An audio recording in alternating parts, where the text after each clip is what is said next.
Hello friends, क्या आपका ज़मीन किसी ने छीन लिया है?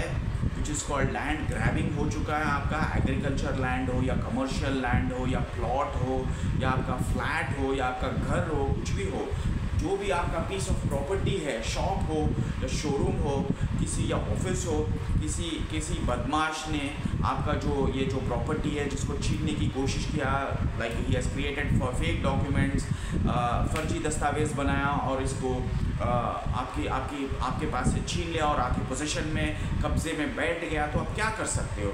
आपको सिविल केस करनी चाहिए सिविल कोर्ट जाके, या क्रिमिनल केस करनी चाहिए, या रिट पिटिशन फाइल करना है ऑनरेबल हाई कोर्ट में या ऑनरेबल सुप्रीम कोर्ट में, ये मैं आपको बताऊंगा। देखिए, आपके पास कॉन्स्टिट्यूशनल रेमेडीज़ बहुत सारे हैं। जैसा आपको पता होगा कि अपना जो 6 फंडामेंटल राइट्स में से एक फंडामेंटल राइट है कि अवेलिंग कॉन्स्टिट्यूशनल रेमेडीज़। हम कहीं पर भी जा सकते हैं, लेकिन उनको बताना पड़ेगा कि अपना फ़र्ज़ बनता है कि हम लोग कुछ पिटिशन लोअर कोर्ट में फाइल करें।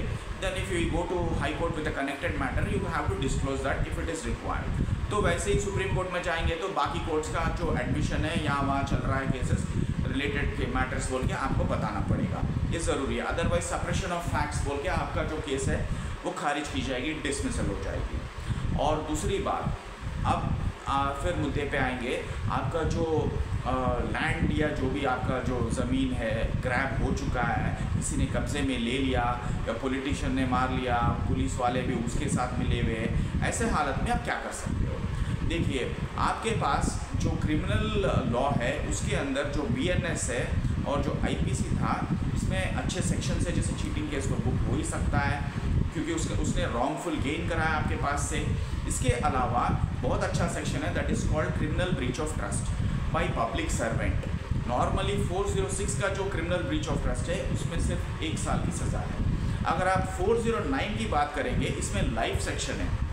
अगर आप 420 भी किसी के ऊपर बुक करते हैं तो सीधा नोटिस ले लेगा और आपकी करोड़ों की जायदाद मार लेगा और चुपचाप केस लड़ लेगा 10 साल, 5 साल, 20 साल, बस ख़त्म।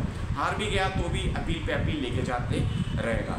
तो इसलिए आपको उसको अरेस्ट कराना और उसको रिमांड कराना बहुत ज़रूरी है।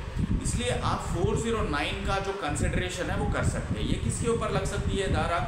ये अगर पुलिस वाले, पब्लिक सर्वेंट्स है और एडवोकेट्स है, अटॉर्नीज जो है, और फैक्टर्स या एजेंट्स बोलते हैं, और जो मर्चेंट्स है, जो ड्यूरिंग ट्रेड भी ऐसा कुछ हुआ जो अपन किसी से बिजनेस ट्रांजैक्शन कर रहे हैं, because every property deal is a business transaction. आगे वाला छीन लिया, पेमेंट नहीं दिया और आपका सारा चीज़ हड़प लिया, तब भी आप ये केस इन्वोक कर सकते हैं। 409 का जो सेक्शन है अभी 316 या कुछ BNSS में बदल चुका है, इसका आप सहारा ले सकते हैं और बहुत ज़बरदस्त केस बन सकता है। इसके अलावा ट्रेस पासिंग का भी केस बनता है और इसमें जो केस मैंने आपको बताया सेक्शन धारा, इसमें लाइफ इम्प्रिजनमेंट है, मतलब उम्र कैद की सज़ा है, which is equal to the murder case और कल्पेबल होमिसाइड का जो केस है उसका इक्वल है।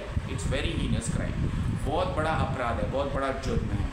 और इसके अलावा आप सिविल कोर्ट जा सकते हैं और वहाँ पे कुछ टाइटल का डिस्प्यूट है, कुछ बाउंड्रीज़ का डिस्प्यूट है, सर्वे करा सकते हो, टाइटल का डिस्प्यूट है, उसके भी आपको एक डीड चैलेंज करना है, उसको भी कैंसिलेशन करा सकते हो। पोजीशन चला गया, कब्जा चला गया, उसको भी रिकवरी कर सकते हो, लेकिन इसमें बहुत टाइम लगेगा, कम से कम 5 साल तो लगेंगे ही लगेंगे। इसके अलावा अपील पे अपील जाएगी और सुप्रीम कोर्ट तक पहुँचते 20-25 साल, 30 साल लगेंगे।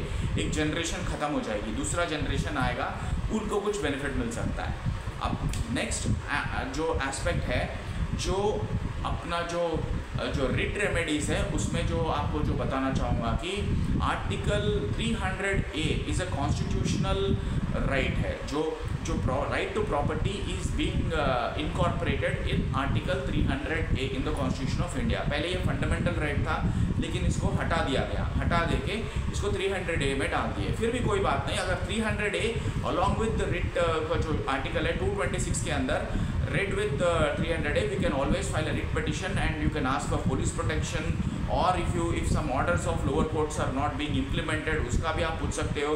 इंजंक्शन मिला है लेकिन आगे वाला उसका एविक्शन ऑर्डर निकला है लेकिन वो मान नहीं रहा है, ऐसे केस में भी आप हाईकोर्ट का हेल्प ले सकते हो।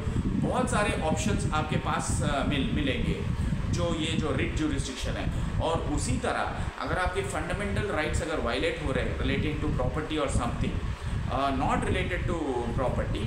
अगर कुछ भी इस सिलसिले में इस issue can be property but violation of rights has to be fundamental not constitutional, then you can directly approach the honourable supreme court under article 32। इसमें भी अपन रिट पिटिशन दाखिल कर सकते हैं ऑनरेबल उच्चतम न्यायालय में, और वहाँ से भी आपको रिलीफ मिल सकता है।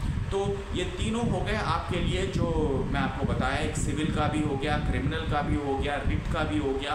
एक जो प्रॉपर्टी डिस्प्यूट सॉल्व करने के लिए एक डायरेक्शन में जाने से काम नहीं बनता, तीनों का इस्तेमाल करना बहुत ज़रूरी है।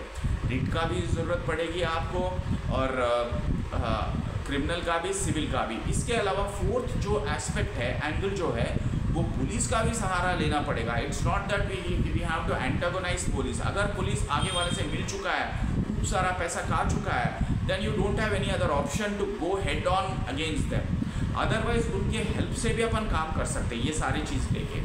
फाइनली उनको ही जो चीज़ें हैं, जो हैंड्स चेंज करना है, उनको ही करना पड़ता है। जो एक दूसरे के पास से एक दूसरे को दिलाने का जो काम है, this police are experts in doing such kind of things, so we also need their help also. So my dear friends, I hope that I have given you valuable information. Thank you.